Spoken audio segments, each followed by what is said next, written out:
Well, it is the third annual Sharpe Showdown here in Pierce, South Dakota. But first, it was the National Walleye Tour at Lake Sharpe, and we've got the winner here, Bobby Crow. Bobby, thanks for Thank you. taking time for us. I know you got to be wiped, man. You got to be. It was this was a tough week, just mentally and physically.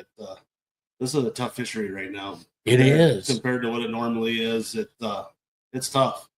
Well, you got the spawn, you got the weather, and I brought this up a little earlier too. And I don't know, if you and Sheldon Meitinger is in the studio audience here too. So Sheldon, thanks for bringing Bobby to us here. We do appreciate that. But you look at low pressures associated with rain and clouds, right? So Thursday we had this cloudy, rainy day, but pressure was high. It was 30.2. Today 30.3. So in my mind, and I'm not a professional, but I do believe in some pressure. Do you let pressure bother you at all, or do you do like the rest, just get out and fish and deal with it? Well, basically, I mean, everybody looks at it, but in the outcome of the whole deal is we got to get out and fish anyway. Right. So it don't really emphasize on what, I mean, because you're gonna make your changes on the water anyway, so you can't just before the day starts go, oh, I'm gonna go here because of this or that, or and I think the biggest deal out here was just the up and down water temperature. I mean, we were having a 7 to 8 degree water temperature change every day. Well, and honestly, I would say that it's because of Mother Nature. She cooled things down again here. She's bipolar, right? Because today was a relatively decent day, but then you look at the fluctuation in Lake Sharpe. We're down 3 feet, we're up 3 feet, we're down 3 feet, we're up 3 feet, and you've got to deal with that. The fish respond differently with water coming up and going down. So it's super tough. And honestly, this is how many, 20 some years, because I think you go back to 2007 was FLW on Lake Erie. You finished third. I'm trying to remember who finished first. Anyway, you beat Tommy Scarless and you beat John Gilman.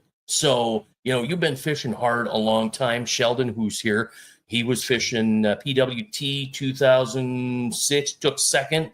Did you have a couple of fifth places too there, right, Sheldon? So, and then we're talking, 19, 20 years ago. Has I was going to ask, has fishing changed? So that was a stupid question because it's changed immensely. Well, when we were talking about that the other day, how when we first started, I think walleye populations everywhere were a lot better than now.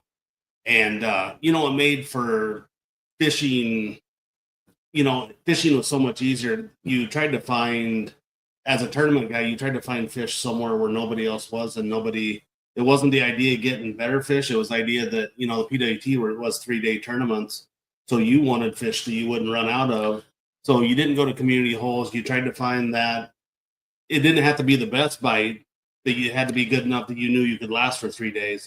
I mean, and me personally, I loved the 3-day tournaments.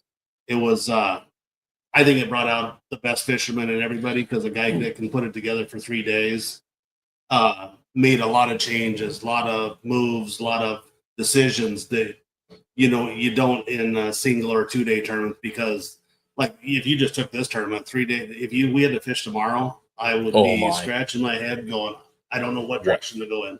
And now watch tomorrow, we start the showdown and boom, someone comes in with another 21-pound bag. Oh yeah. Right? And it could happen. It very well could. And like you said, anybody can win a tournament. Anybody can win a tournament in 1 day. Oh yeah. Not a 2-day, I'm just talking about a 1-day tournament. And I'm sure that's probably Target Walleye, Chris Filane or somebody trying to get a hold of you to do an interview for them. So we're glad that I don't want to brag that we're the first. Yeah, right. But we're glad to have you. So your history and the way you used to fish, back then compared to today, obviously you're scoping, right? You're using or aren't you at all? I've been into the scoping deal. Here I didn't do any scoping. These fish were, I mean, yes, I tried, but mostly the scope here was just another utensil. Like I tell everybody, I run a 360, I run the scope, and 99% of the time I'll see my fish on my 360, and then I'll go over and scope them. So I can cruise way faster than everybody. They're paddling around trying to, as long as they aren't suspended fish.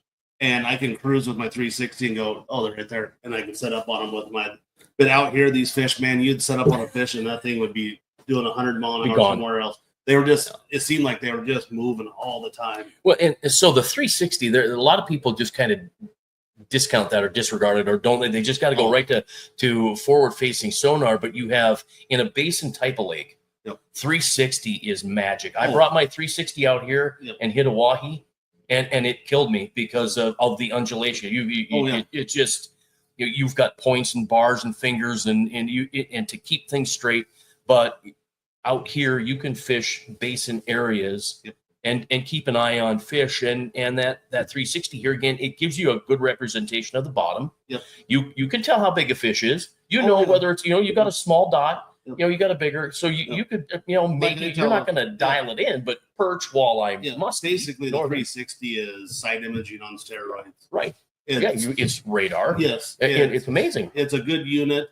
And like me, I use everybody's unit. I mean, I got just about every unit in my boat because everybody has their piece of the action that's very good. So, I try to, I'm a fisherman. I'm not worried about that part as much as, I want all my utensils. Right. Yeah, and those utensils are so important. I had a conversation with someone earlier today. They were talking about forward-facing sonar, and that's all they needed. I'm like, if you have side imaging, and I just did an episode on my In Through the Outdoors and called it Side Matters, because side imaging matters. Oh, right. I mean, it's a huge tool. You really can tell the bottom of the lake with side imaging versus forward-facing sonar. Oh, yeah. Right? Forward-facing sonar gives you the movement, and it might tell you've got weeds or you've got rocks or you've got something of that nature. But to really pick it apart, that picture from above, inside, or 360 is amazing. Yeah, no, it's and you gotta. I feel like you need all of them to put the whole puzzle together. But there is the 360 is a great unit for what you use it for, and even your side imaging. I mean, everybody. I actually think Lowrance probably has one of the better side imagings, but that's my opinion. But so I try to have a piece of everybody's just because I like certain objects and I want to be able. That's 99% of fishing anymore is you better know where they're at. Yeah, you have to practice. Scott Johnson was in here tonight and talked about getting FFS and wanting to practice with it. You can't just own it and turn it on. No, you got to practice with it, right? No matter what you have got to use it, and it's huge. And I know one more quick question because we're getting here a little long, and I know you got other things to do and places to go. But I know Brett McComas and Chris Flane from Target Walleye are going to ask you, what did you use to win it? So what was on the other end of the line, and what did you have for a rod and a reel?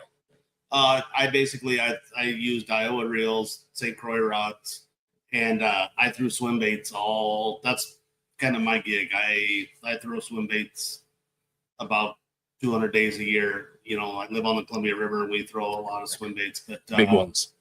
But here I was throwing Yamamoto's and some Yums and some just shields. Mostly I wanted stuff that was really a real white pearly swim bait, right? And a little more finessey, little short, 2-3 inches. And to be honest, I threw some longer ones, some 4-5s. I threw some 4.5 inch stuff. That there was days the fish really reacted to it compared to the smaller stuff. But it seemed like as the tournament went on, it went to the smaller stuff. I think they seen a lot of